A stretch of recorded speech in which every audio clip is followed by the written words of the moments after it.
Now, secondary school heads now warn that parents may be forced to pay up to 7,800 shillings per year to keep their children in public day secondary schools if the government continues to fall short on capitation funding.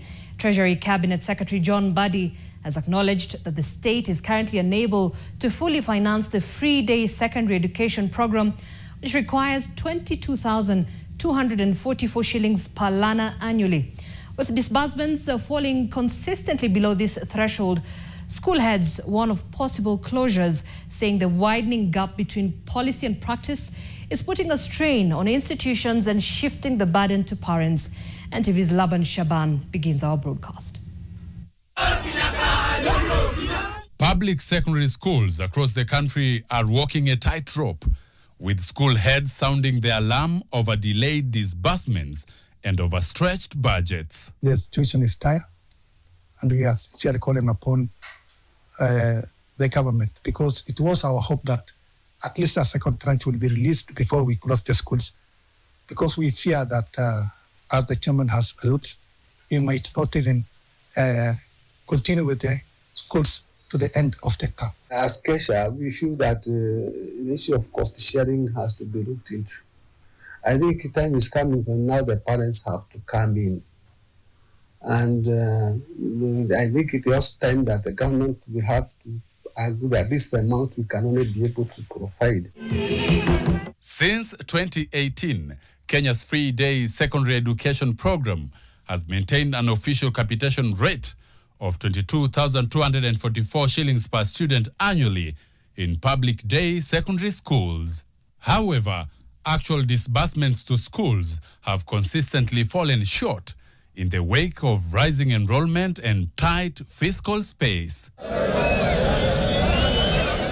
The Ministry of Education, operating within a capped budget of around 65 billion shillings annually, has had to stretch limited funds across a rapidly expanding student population from 3.2 million learners in financial year 2021-2022 to over 4.2 million in financial year 2024-2025.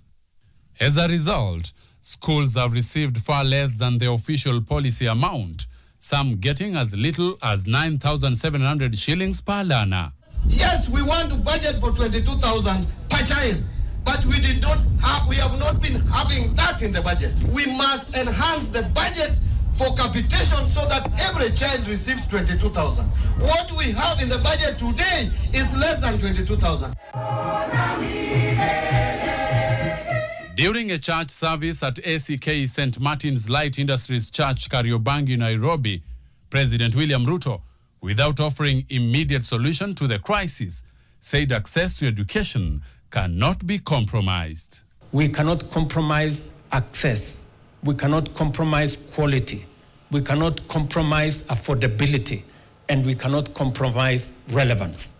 It must be what we are looking for. The government admits to the shortfall, but insists it is working within available resources. Still, this mismatch between policy and practice is forcing many schools to scale down operations or turn to parents to bridge the gap. School heads warn that unless the government fully honors its capitation obligations, parents could be forced to shoulder an average shortfall of about 7,800 shillings per student annually to keep schools running. Laban Shaban, NTV.